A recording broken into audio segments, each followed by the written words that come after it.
ಕನ್ನಡದ ಸಮಸ್ತ ವೀಕ್ಷಕರಿಗೆ ನಿಮ್ಮ ಮಾಲವಿಕಾ ಮಾಡುವ ಪ್ರೀತಿಯ ನಮಸ್ಕಾರ. ಪ್ರೀತಿಯ ವೀಕ್ಷಕರೇ, ಮನುಷ್ಯನನ್ನ ಸೃಷ್ಟಿ ಮಾಡಿದ್ದು ಭಗವಂತ ಅನ್ನೋದು ವಾಡಿಕೆಯಲ್ಲಿರುವಂತಹ ನಂಬಿಕೆ. ಅಂತೆಯೇ ಪ್ರಾಯಶಃ ಭಗವಂತನಿಗೆ ರೂಪ ಕೊಟ್ಟದ್ದು ಮನುಷ್ಯನೇ ಅಲ್ವೇ? ಹಾಗೆ ರೂಪ ಕೊಡ್ತಾ ಕೊಡ್ತಾ ಪುರುಷ ವರ್ಗ ಒಂದು ತನ್ನದೇ ಆದ ಸ್ವಾರ್ಥದಲ್ಲಿ ದೇವರಿಗೂ ಕೂಡ ಇಬ್ಬರು ಹೆಂಡತಿಯರ ಕಲ್ಪನೆಯನ್ನ ಮೂಡಿಸಿದೆ. ಹಾಗಾಗಿ ಒಬ್ಬ ಗಂಡಸು ಇಬ್ಬರನ್ನ ಮದುವೆ ಆಗಬಹುದು ಅನ್ನೋದನ್ನ ಬಹಳ ಸರಳವಾಗಿ ಸುಲಭವಾಗಿ ಈ ಸಮಾಜ ಒಪ್ಪಿಕೊಳ್ಳುವ ಒಂದು ಪರಿಸ್ಥಿತಿಯನ್ನ ನಾವು ನಿರ್ಮಾಣ ಮಾಡಿದ್ದೀವಿ. ಪುರುಷರು ಇದರಲ್ಲಿ ತಮ್ಮ ಸ್ವಾರ್ಥವನ್ನ ಬಹಳ ಸುಂದರವಾಗಿ ಬಹಳ ಸುಲಭವಾಗಿ ಪೂರೈಸಿಕೊಂಡಿದ್ದಾರೆ ಅಂತ ನನಗನ್ಸುತ್ತೆ. ಯಾವ ಒಬ್ಬ ದೇವತೆಗೂ ಇಬ್ಬರು ಗಂಡಂದಿರಿರುವುದಿಲ್ಲ. ಪುರುಷ ರೂಪದಲ್ಲಿರುವಂತಹ ದೇವರು ಎರಡು ಹೆಂಡತಿಯರಿರ್ತಾರೆ, ಗಂಗೆ ಗೌರಿ ಅಂತಾರೆ. ನಮ್ಮ ಪೂರ್ವಜರ ಆ ಕಲ್ಪನೆಯನ್ನ ಬಹಳ ಸೀರಿಯಸ್ ಆಗಿ ಕೆಲವು ಗಂಡಸರು ತಗೊಂಡು ಇಬ್ರು ಹೆಂಡತಿನ ಮದುವೆ ಆಗ್ತಾರೆ. ಮದುವೆ ಆಗ್ತಾ ಆಗ್ತಾ ತಮಗೆ ತಾವೇ ಸಮಸ್ಯೆಯನ್ನ ಕೂಡ ನಿರ್ಮಾಣ ಮಾಡ್ಕೋತಾರೆ. ಮನುಷ್ಯ ಸಹಜ ಅಲ್ಲ ಗಂಡನನ್ನ ಹಂಚ್ಕೊಳ್ಳೋದಾಗ್ಲಿ ಹೆಂಡತಿಯನ್ನ ಹಂಚ್ಕೊಳ್ಳೋದಾಗ್ಲಿ. ಸಮಾಜ ಅಂತ ಇದ್ದ ಮೇಲೆ ಚೌಕಟ್ಟು ಅಂತ ಇರುತ್ತೆ. ಈ ಚೌಕಟ್ಟಿನಲ್ಲಿ ಬದುಕುವಾಗ ಇದು ಸಹಜವಲ್ಲ. ಅಂತಹ ಒಂದು ಸಮಸ್ಯೆ ಮತ್ತೊಮ್ಮೆ ಬದುಕು ಜಟಕಾವಂಡಿಗೆ ಬಂದಿದೆ, ಇಬ್ಬರು ಹೆಂಡತಿಯರ ಸಮಸ್ಯೆ. ಸಮಾಜದಲ್ಲಿ ಒಂದು ಮದುವೆಯಾಗಿ ಜೀವನ ಮಾಡೋಕೆ ಕಷ್ಟ ಆಗಿರ್ಬೇಕಾದ್ರೆ ಮೊದಲ ಹೆಂಡತಿಗೆ ಗೊತ್ತಾಗದ ಹಾಗೆ ಇನ್ನೊಂದು ಹುಡುಗಿಗೆ ಮೋಸ ಮಾಡಿ ಮದುವೆ ಮಾಡ್ಕೊಂಡು ಇಬ್ಬರ ಜೀವನದಲ್ಲಿ ಚೆಲ್ಲಾಟ ಒಡೋ ತುಂಬಾ ಜನ ತಮ್ಮ ಭವಿಷ್ಯ ಹಾಗೂ ಆ ಹೆಣ್ಣು ಮಕ್ಕಳ ಜೀವನದ ಬಗ್ಗೆ ಯೋಚನೆನೇ ಮಾಡೋದಿಲ್ಲ. ಯಾವ ಹೆಣ್ತಾನೆ ತನ್ನ ಗಂಡನ್ನ ಇನ್ನೊಂದು ಹೆಣ್ಣಿನ ಜೊತೆ ಹಂಚ್ಕೊಳ್ಳೋಕೆ ಇಷ್ಟಪಡ್ತಾಳೆ? ಇಂದಿನ ಸಂಚಿಕೆಯ ಹೀರೋ ಈ ಭೂಪ ಕುಮಾರ್ ಕೂಡ ಮೊದಲ ಹೆಂಡತಿ ರೂಪ ಇರಬೇಕಾದ್ರೆ ಇನ್ನೊಂದು ಮದುವೆ ಮಾಡ್ಕೊಂಡು ಈಗ ಇಬ್ಬರ ಜೊತೆನೂ ಜೀವನ ಮಾಡೋಕೆ ಆಗದೆ ಸಮಸ್ಯೆನ ಎದುರಿಸೋಕೆ ಆಗದೆ ಮೂಕನಾಗಿದ್ದಾನೆ. ಬೇಜವಾಬ್ದಾರಿಯಿಂದ ನಡೆದುಕೊಳ್ಳುವ ಕುಮಾರ್ನ ನಂಬಿ ಬದುಕು ಹಾಳು ಮಾಡಿಕೊಂಡಿದ್ದಾರೆ ಈ ಹೆಣ್ಣು ಮಕ್ಕಳು. ಈ ಇಬ್ಬರು ಹೆಣ್ಣು ಮಕ್ಕಳಲ್ಲಿ ಕುಮಾರ್ ಯಾರ ಪಾಲಿಗೆ ಅನ್ನೋದನ್ನ ನೋಡೋಣ ಇಂದಿನ ಸಂಚಿಕೆಯಲ್ಲಿ. ಗಂಡ ಎರಡನೇ ಮದ್ವೆ ಮಾಡ್ಕೊಂಡ, ಈಗ ಈ ಎರಡನೇ ಹೆಂಡತಿ ಪರಿಸ್ಥಿತಿ ಏನು? ಬೀದಿ ಬಂದಿದ್ದೀನಿ, ಯಾರು ಹೇಳ್ಕೊಳ್ಳಿ ಮೇಡಮ್. ಈ ಪರಿಸ್ಥಿತಿ ನಂಗೆ ಯಾರಿದ್ದೆ? ನಾನು ಒಬ್ಬಳೇ ಇರೋದು, ನನ್ನ ಮಗು. ಇವತ್ತಿನ ಸಂಚಿಕೆಗೆ ತಮ್ಮ ಸಮಸ್ಯೆಯನ್ನ ನಮ್ಮೊಂದಿಗೆ ಹಂಚಿಕೊಳ್ಳಲು ಬಂದಿರುವಂತವರು ರೂಪ ಗೊತ್ತಿದ್ದು ಬೆಂಕಿಗೆ ಹಾರಿದ್ರೋ ಅಥವಾ ಮೋಸಕ್ಕೊಳಗಾದ್ರೋ ರೂಪಾಳ ಕಥೆಯನ್ನು ಕೇಳೋಣ.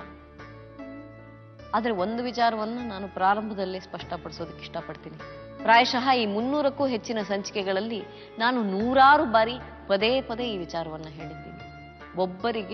ಒಬ್ಬರು ಮಾತ್ರ ಗಂಡ ಅಥವಾ ಹೆಂಡತಿಯಾಗಿ ಇರಲು ಕಾನೂನು ಅವಕಾಶ ಮಾಡಿದೆ. ಹೆಂಡತಿ ಅಥವಾ ಗಂಡ ಬದುಕಿರುವಾಗ ಮತ್ತೊಂದು ಮದುವೆ ಆಗಲು ಯಾರಿಗೂ ಕೂಡ ಹಕ್ಕಿರೋದಿಲ್ಲ, ಅದು ಅಪರಾಧವಾಗತ್ತೆ. ಆದರೆ ಸಾಮಾಜಿಕವಾಗಿ ಎಲ್ಲೋ ಒಂದು ರೀತಿಯ ಅಂಗೀಕಾರ ಇದಕ್ಕೆ ಸಿಗೋದ್ರಿಂದಾನೇ ಪ್ರಾಯಶಃ ಈ ಅಪರಾಧವನ್ನ ಪದೇ ಪದೇ ಮನುಷ್ಯರು ಎಸಗ್ತಾರೆ. ರೂಪಾಳ ಕಥೆಯನ್ನು ಕೇಳೋಣ ಬನ್ನಿ.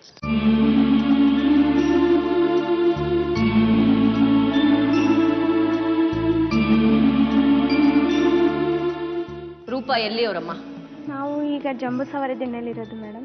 ಫಸ್ಟ್ ಬಂದ್ಬಿಟ್ಟು ಕೋಣನಕುಂಟೆ ಕ್ರಾಸ್ ಅಲ್ಲಿ ಇದ್ದೀವಿ. ಕೋಣನಕುಂಟೆ ಬೆಂಗಳೂರಿನವರೇ? ಬೆಂಗಳೂರು. ಅಪ್ಪ ಅಮ್ಮ ಯಾರಮ್ಮ? ಅಪ್ಪ ಇಲ್ಲ, ಅಮ್ಮ ಇದ್ದಾರೆ. ಅಣ್ಣ ಅವ್ನ್ 3 ತಿಂಗಳಾಯ್ತು ಎಲ್ಲೋದ ಅಂತ ಗೊತ್ತಿಲ್ಲ. ಅಕ್ಕ ಇದ್ದಾಳೆ ಅಷ್ಟೇ. ಅಕ್ಕನ ಮದುವೆ ಆಗಿದೆ? ಮದ್ವೆ ಆಗಿದೆ. ಅಮ್ಮ ಏನ್ ನಿಮ್ಮನ್ನ ಅಮ್ಮನೇ ದುಡಿದು ಸಾಕಿದ್ದ? ಅಮ್ಮನೇ ಫಸ್ಟ್ ಇಂದಾನೆ ನಮ್ಮನ್ನ ಸಾಕಿದ್ದು. ನೀವು ಕೆಲಸ ಮಾಡ್ತೀರಾ? ಕೆಲಸ ಮಾಡ್ತೀನಿ. ಏನ್ ಕೆಲಸ? ಇವಾಗ ನಾನು ಮರ್ಚೆಂಡೈಸರ್ ಆಗಿ ವರ್ಕ್ ಮಾಡ್ತಾ ಇದ್ದೀನಿ. ಮರ್ಚೆಂಡೈಸರ್, ಓಕೆ. ಏನ್ ಓದಿದ್ದೀರಮ್ಮ? ನಾನು PUC ಮಾಡಿದ್ದೀನಿ. PUC. ಯಾವಾಗ್ಲಿಂದ ಕೆಲ್ಸಕ್ಕೆ ಹೋಗ್ತಾ ಇದೀರಮ್ಮ? ನಾನೀಗ 1 ಮಂತ್ ಆಯ್ತು. ಆಮೇಲೆ ಸ್ವಲ್ಪ ದಿನ ಹುಷಾರಿಲ್ಲ ಅಂತ ಬಿಟ್ಬಿಟ್ಟಿದ್ದೆ. 1 ವರ್ಷದಿಂದ ಹೋಗಿಲ್ಲ. ಈಗ 1 ಮಂತ್ ಇಂದ ಹೋಗ್ತಾ ಇದ್ದೀನಿ. ಯಾರಮ್ಮ ಗಂಡ? ಯಾರಮ್ಮ? ಕುಮಾರ್ ಅಂತ. ಅವ್ರು CD ಅಂಗಡಿ ಇಟ್ಕೊಂಡಿದ್ದಾರೆ ಕೋಣನಕುಂಟೆ ಕ್ರಾಸ್ ಅಲ್ಲಿ. ಫಸ್ಟ್ ಅಂಗಡಿ ಇತ್ತು, ನಾವು ಅಲ್ಲೇ ಇದ್ದಿದ್ದು ಫಸ್ಟ್. ನಾನು ಫ್ಯಾಮಿಲಿ ಮಾರ್ಟ್ ಅಲ್ಲಿ ವರ್ಕ್ ಮಾಡ್ತಾ ಇದ್ದೆ ಪ್ರಮೋಟರ್ ಆಗಿ. ಅವಾಗ ಒಂದು 11,000 ಸ್ಯಾಲರಿ ಸಿಗ್ತಾ ಇತ್ತು. ಅವಾಗಿಂದ ಪರಿಚಯ. ರೋಡಲ್ಲಿ ಹೋಗ್ಬೇಕಾರೆಲ್ಲ ಮಾತಾಡಿಸ್ತಾ ಇದ್ರು. ನನಗೆ ಸಡನ್ಲಿ ಅಲ್ಲಿ ಫ್ಯಾಮಿಲಿ ಮಾರ್ಟ್ ಕ್ಲೋಸ್ ಆಯ್ತು. ಕ್ಲೋಸ್ ಆದ್ಮೇಲೆ ನಾನು ಮನೇಲಿ ಕೆಲಸ ಇರ್ಲಿಲ್ಲ. ಪಾರ್ಟ್ ಟೈಮ್ಗಾಗಿ ಬಾಸ್ ಬರೀ ಈವ್ನಿಂಗ್ ಬಾ ಅಂತ ಹೇಳಿದ್ರು. ಸರಿ ಅಂದ್ಬಿಟ್ಟು ಹೋಗ್ತಾ ಇದ್ದೆ ಕೆಲ್ಸಕ್ಕೆ. CD ಅಂಗಡಿಗೆ, ಅವ್ರ ಅಂಗಡಿಗೆ. ಬೇರೆ ಕಡೆ ಟ್ರೈ ಮಾಡೋ ತನಕ ಬರ್ತಾರ ಅಂತ ಹೇಳಿದ್ರು. ಸರಿ ಅಂತ ನಾನು ಹೋಗ್ಬಿಟ್ಟು ಹೈರ್ ಮಾಡುವಂತದ್ದ ಲೈಬ್ರರಿ ತರನಾ? ಸೇಲ್ ಮಾಡೋದು, TV ಎಲ್ಲ ಸೇಲ್ ಮಾಡ್ತಾ ಆ ತರ. ಆಮೇಲೆ ಅಲ್ಲೇ ಕೆಲಸ ಮಾಡ್ಬೇಕಾದ್ರೆ ಅದೇನೆ ಅವ್ರು ಇಷ್ಟಪಟ್ಟರು. ನಾನು ಸರಿ ಅಂದ್ಬಿಟ್ಟು ಇಷ್ಟಪಟ್ಟೆ. ನಮ್ಮ ಮನೆಗೆ ಬಂದು ಅವರೇ ಅಮ್ಮನ ಹತ್ರ ಫೋನಲ್ಲಿ ಮಾತಾಡಿದ್ರು. ನಾನು ಡೈರೆಕ್ಟಾಗಿ ಹೋಗಿ ಅಮ್ಮನ ಹತ್ರ ಕೇಳಿದೆ. ನಮ್ಮ ಅಮ್ಮ ಅಂದ್ರೆ ಅವ್ರಿಗೆ ಸ್ವಲ್ಪ ಏಜ್ ನನ್ಕಿನ್ನ ಸ್ವಲ್ಪ ಜಾಸ್ತಿ ಆಗಿದೆ. ಅದಕ್ಕೆ ಇಲ್ಲ. ಎಷ್ಟು ದಿವಸದ ವರ್ಷದ ಪರಿಚಯ? ಒಂದು 4 months. ನಾವು ಅಲ್ಲಿ ಹೋಗಿ 6 ತಿಂಗಳಾಗಿತ್ತು ಅಷ್ಟೇ. 4 months ಇಂದ ಅವ್ರು ಗೊತ್ತಿದ್ರು. ಅವ್ರು ಹೇಗ್ ಪರಿಚಯ ಆದ್ರು? ಅದೇ ನಾನು ರೋಡಲ್ಲಿ ಹೋಗಿ ಬರ್ಬೇಕಾದ್ರೆ ನಮ್ಮನೆ ಕ್ಯಾಸೆಟ್ ಎಲ್ಲ ತಗೊಂಡ್ಬರಕ್ ಹೋಗ್ತಾ ಇದ್ದೆ, ಅವಾಗ ಪರಿಚಯ ಆಗಿದ್ದು. ಮತ್ತೆ ಅಲ್ಲೇ ವರ್ಕ್ ಮಾಡ್ತಿದ್ನಲ್ಲ, 2 ತಿಂಗಳು ಅಲ್ಲಿ ವರ್ಕ್ ಮಾಡಿದೆ. ಅವಾಗ ನಿನ್ನ ಇಷ್ಟಪಟ್ಟು ನೀವಂದೇ ಬೇರೆ ಯಾರು ಕೆಲಸ ಮಾಡಿ? ಯಾರು ಇಲ್ಲ, ಫಸ್ಟ್ ನನ್ನನ್ನೇ ತಗೊಂಡಿದ್ದವರು. ಚಿಕ್ಕ ಅಂಗಡಿ ಅದು. ಆಮೇಲೆ ಅಮ್ಮನ್ ಕೇಳಿದ್ರು, ಅಮ್ಮ ಚಿಕ್ಕ ಹುಡುಗಿ ಅವಳಿಂದ ಮಾಡಲ್ಲ ನಾವು ಅಂತ ಅಮ್ಮ ಹೇಳಿದ್ರು. ಆಮೇಲೆ ಇವ್ರು ನನ್ನ ಹತ್ರನೇ ಮದುವೆ ಆಗಿದ್ಯಮ್ಮ? ಮದ್ವೆ ಆಗಿ ಮಗು ಇದೆ ಅವಳಿಗೆ. ಯಾರನ್ನ ಮದುವೆ ಆಗಿದಾರಮ್ಮ ಅಕ್ಕ? ಅವರು ಸಿದ್ದು ಅಂತ, ಅವ್ರು ಬಳ್ಳಾರಿ ಅವರು. ಬಳ್ಳಾರಿ ಅವರು. ಎಲ್ಲಿರ್ತಾರಕ್ಕ? ಅವಳು ನಮ್ಮ ಮನೆಯಿಂದ ಸ್ವಲ್ಪ ದೂರ, 1 ಸ್ಟಾಪ್ ಆಗುತ್ತೆ ಅಷ್ಟೇ. ಆಮೇಲೆ ಸರಿ ಅಂದ್ಬಿಟ್ಟು ಕೇಳಿದ್ರು, ಒಪ್ಲಿಲ್ಲ. ನಮ್ಮ ಅಮ್ಮನೂ ಒಪ್ಲಿಲ್ಲ ಅಂದ್ಬಿಟ್ಟು ನನಗೂ ಕೋಪ ಆಯ್ತು. ಸರಿ, ಅಲ್ಲಿ ಯಾರೋ ಸಿಮೆಂಟ್ ಅಂಗಡಿ ಅವ್ರು ಏನೋ ಹೇಳಿದ್ರಂತೆ, ಅವ್ರಿಗೆ ರೇಗಿಸಿದ್ರಂತೆ. ಯಾರಿಗೆ? ನಮ್ಮ ಕುಮಾರ್ಗೆ. ಏನೋ ಕಟ್ಕೊಂತೀನಿ ಅಂತಿದ್ದೆ, ಇನ್ನೂ ಕಟ್ಕೊಂಡಿಲ್ವೇನ, ಅಂಗಡಿಲಿ ಇಟ್ಕೊಂಡಿದ್ಯಲ್ಲ ಅಂತ ರೇಗಿಸಿದ್ರಂತೆ. ಕರ್ಕೊಂಡೋಗಿ ಮದ್ವೆ ಆದ್ರು. ಮದ್ವೆ ಆದ್ರು. ಎಲ್ಲಿ? ಇದು ತುಮಕೂರು ಹತ್ರ ಯಾವ್ದೋ ಒಂದ್ ದೇವಸ್ಥಾನ ಅಂತೆ. ನಿಮ್ಮ ಅಪ್ಪ ಅಮ್ಮನಿಗೆ ಹೇಳಿಲ್ವೇನೋ? ನಾನು ಹೇಳಿಲ್ಲ ಮೇಡಮ್. ಸರ್, ನಿಮ್ಮ ಮನೇಲಿ ಒಪ್ಪಲ್ಲ, ಏಜ್ ಪ್ರಾಬ್ಲಮ್ ಅಂತಾರೆ. ನನಗೂ ನೋಡು, ಬಟ್ಟೆ ಒಗೆಯೋರಿಲ್ಲ, ಅಡುಗೆ ಮಾಡೋರು ಯಾರು ಇಲ್ಲ, ನೋಡಿ ನಾನು ಅಬ್ಬೆ ಪರಿ ಥರ ಆಗಿದ್ದೀನಿ ಹಂಗೆ ಅಂದ್ಬಿಟ್ಟು ಅವ್ರ ಮನೆ ಬಗ್ಗೆ ಎಷ್ಟು ಕಂಪ್ಲೇಂಟ್ ಹೇಳಿ ಅವ್ರ ಅಮ್ಮನೂ ಸರಿ ಇಲ್ಲ ಅಂತಾನೆ ನನ್ನ ಹತ್ರ ಹೇಳಿದ್ದು. ನಮ್ಮಮ್ಮ ಟೈಮಿಗೆ ಊಟ ಆಗಲ್ಲ ಅಂತ ಕರ್ಕೊಂಡೋದ್ರು. ಒಂಟಿ ಆಗಿದ್ದೀನಿ ಅಂದ್ಬಿಟ್ಟು ಕರ್ಕೊಂಡೋಗಿ ಸರಿ ಮದ್ವೆ ಮಾಡ್ಕೊಂಡು ತುಮಕೂರು ಹತ್ರ ದೇವಸ್ಥಾನ ಯಾವ್ದೋ ಇದೆ. ಯಾವ ತರ ಮದ್ವೆ ಆದ್ರಿ? ಅದೇ ಸುಮ್ನೆ ಅವ್ರು ತಾಳಿ ಕಟ್ಟಿದ್ರು, ಅಲ್ಲಿ ಪೂಜೆ ದೇವಸ್ಥಾನ ತೆಗ್ದಿತ್ತೇನಪ್ಪ? ತೆಗ್ದಿರೋ ಟೈಮೆಲ್ಲ ಕರ್ಕೊಂಡೋಗಿದ್ದು. ಕರ್ಕೊಂಡೋಗಿ ಮದ್ವೆ ಮಾಡ್ಕೊಂಡು. ಪೂಜಾರಿನೇ ಮಾಡ್ಸಿದ್ರ? ಇಲ್ಲ, ಪೂಜಾರಿ ಯಾರು ಇರ್ಲಿಲ್ಲ, ಇವ್ರೇನೆ ತಾಳಿ ತಗೊಂಬಂದಿದ್ದು ಇವ್ರೆ, ಕಟ್ಟಿದ್ದು ಇವ್ರೇನೆ. ಆಮೇಲೆ ಫೋನ್ 15 ದಿನ ತನಕ ಅಲ್ಲಿ ಇಲ್ಲಿ ಅವ್ರ ಫ್ರೆಂಡ್ ಮನೇಲಿ ಯಾರೋ ಇದ್ರಂತೆ, ಅವ್ರ ಆಂಟಿ ಅಂತ ಯಾರೋ ಗಾರ್ಮೆಂಟ್ಸ್ಗೆ ಹೋಗ್ತಿದ್ರಂತೆ, ಅವ್ರ ಮನೇಲಿ ಸ್ವಲ್ಪ ದಿನ ಇಟ್ಟು ಇದ್ ಮಾಡಿದ್ರು. ಆಮೇಲೆ ಕಾಲ್ ಮಾಡಿದ್ರು, ಎಲ್ಚನಹಳ್ಳಿಲಿ. ಅಮ್ಮನಿಗೆ ಹೇಳೇ ಇಲ್ಲ? ಆಮೇಲೆ ಫೋನ್ ಮಾಡಿ ಅವರೇ ಹೇಳಿದ್ರು, ನಮ್ಮಮ್ಮ ಹಂಗ್ ಮಾಡ್ತೀನಿ, ಕಂಪ್ಲೇಂಟ್ ಕೊಡ್ತೀನಪ್ಪ ನಿಮ್ಗೆ, ಇನ್ನೂ ಅವಳು 18 ವರ್ಷ ಆಗಿಲ್ಲ, ಅವಾಗ್ಲೇ ಕರ್ಕೊಂಡು ಹೋಗಿದ್ಯಾ ಅಂತ ಹೇಳಿದ್ರು. ಇಲ್ಲ ಅಮ್ಮ, ನಿಮ್ ಹುಡುಗಿನೂ ಇಷ್ಟಪಟ್ಲು, ನಾನು ಇಷ್ಟಪಟ್ಟಿದ್ದೀನಿ, ಬಾಳಿಸ್ತೀನಿ ಅಂತ ಕರ್ಕೊಂಡೋದ್ರು. ಸರಿ ಅನ್ಬಿಟ್ಟು 15 ದಿನದ ತನಕ ಅಲ್ಲಿ ಇಟ್ರು. ಆಮೇಲೆ ಅವ್ರ ಫ್ರೆಂಡ್ ಒಬ್ರು ಚಂದ್ರಿ ಅಂತ ಇದ್ರು, ಅವ್ರಿಗೆ ಇವ್ರು ಫೋನ್ ಮಾಡಿದ್ರು. ಫೋನ್ ಮಾಡಿದಾಗ ಅವ್ರೇನಾದ್ರು, ಆಗಿದ್ದಾಗೋಯ್ತು, ಹೋಗ್ಲಿ ಬಿಡು, ಅವಳನ್ನ ಕರ್ಕೊಂಬ, 4 ಬ್ಲಾಕ್ ಕರ್ಕೊಂಬ, ನಾನು ನಿಮ್ಮ ಅಮ್ಮನ ಹತ್ರ ಮಾತಾಡಿ ಅವಳನ್ನ ಅಲ್ಲಿ ಕರ್ಕೊಂಡು ಹೋಗ್ತೀನಿ ಅನ್ಬಿಟ್ಟು ಅವರು ಅವ್ರ ತಮ್ಮ ಕುಮಾರ್ ತಮ್ಮ ಇಬ್ರು ಬಂದ್ರು ಕಾರಲ್ಲಿ. ಸರಿ ಅನ್ಬಿಟ್ಟು ನನ್ನನ್ನು ಮಾತ್ರ ಕರ್ಕೊಂಡೋದ್ರು. ಕರ್ಕೊಂಡು ಹೋಗ್ಬಿಟ್ಟು ಅವ್ರನ್ನ ಅದೆಲ್ಲಿ ಕರ್ಕೊಂಡೋದ್ರೂ ಗೊತ್ತಿಲ್ಲ, ನೀನು ಅಲ್ಲಿ ಹೋಗಿರು, ಆಮೇಲೆ ಬಾ ಮನೆಗೆ ಅಂದ್ಬಿಟ್ಟು ಫೋನ್ ಕೊಟ್ಬಿಟ್ಟು ಹೋದ್ರು. ನನಗೆ ಕರ್ಕೊಂಡು ಹೋಗ್ಬಿಟ್ಟು ಅವ್ರ ಮನೇಲಿ ಒಂದು ರೂಮು ಹರಿನಗರದಲ್ಲಿ ಒಂದು ರೂಮಲ್ಲಿ ನನ್ನ ಇರಿಸಿದ್ರು. ಮತ್ತೆ ಅವ್ರಿಗೆ ಆಲ್ರೆಡಿ ಮೊದಲನೇ ಮದುವೆ ಆಗಿದ್ಯಾ, ನನಗಿಷ್ಟು ಹೇಳಿಲ್ಲ ಮೇಡಮ್. ಅವರು ಮದುವೆ ಆಗಿದೆ, ಇನ್ನೊಂದು ರೂಮಲ್ಲಿ ಅವ್ರ ಮಗು ಬಾಣ್ತನು ಕಳಿಸ್ಬಿಟ್ಟು ನನಗಾಗಿರೋದು ಮದುವೆ. ಅವ್ರ ಮಗುನು ಮತ್ತೆ ಅವ್ರ ಹೆಂಡತಿ, ಫಸ್ಟ್ ಹೆಂಡತಿ ಅವ್ರ ಕಡೆಯವರೆಲ್ಲ ಕರ್ಸಿದ್ರು. ನಮ್ಮನೇಲಿ ನಮ್ಮಮ್ಮ, ನಮ್ಮ ಅಣ್ಣ, ನಮ್ಮ ಅಕ್ಕ ಬಾವ ಎಲ್ಲ ಬಂದಿದ್ರು. ಮನೆಯವ್ರು ಹೊಸ್ದಾಗಿ ನಾವು ಹೋಗಿರೋದಲ್ಲ ಕೋಣನಕುಂಟೆ ಕ್ರಾಸ್ಗೆ.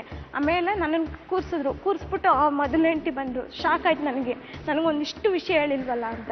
ಆಮೇಲೆ ನಿನ್ಗೇನೇ ಹೇಳು, ನಿಂಗೆ ಗೊತ್ತಿದ್ದೆ ಹೋಗಿದ್ದೆ ಹಂಗೆ ಹಿಂಗೆ ಅಂದ್ಬಿಟ್ಟು ಇವ್ರು ಕುಮಾರ್ ತಮ್ಮ ಅವ್ರ ಬಾಮೇದ ಎಲ್ಲ ಇಟ್ಕೊಂಡು ನನಗೆ ಹೊಡೆದ್ರು.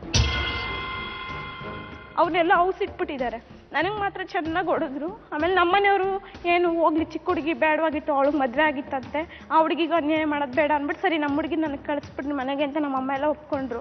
ಸರಿ ಅಂದ್ಬಿಟ್ಟು ಅವ್ರ ಅಕ್ಕ, ಈ ರೂಪ ಅಂತ ಇದ್ರಲ್ಲ ಫಸ್ಟ್ ಹೆಂಡತಿ, ಅವ್ರ ಅಕ್ಕ ಬಂದು ತಾಳಿ ಎಲ್ಲ ಕಿತ್ತಿದ್ರು. ಅಲ್ಲೇನೆ ಕಿತ್ಬಿಟ್ಟು ನಾನು ಮಂಗಳವಾರ ಅವತ್ತು ಅವ್ರ ಮನೇಲಿ ಕಿತ್ಬಿಟ್ಟು ನನ್ನನ್ನು ನಮ್ಮ ಮನೆಗೆ ಕರ್ಕೊಂಬಂದ್ಬಿಟ್ರು.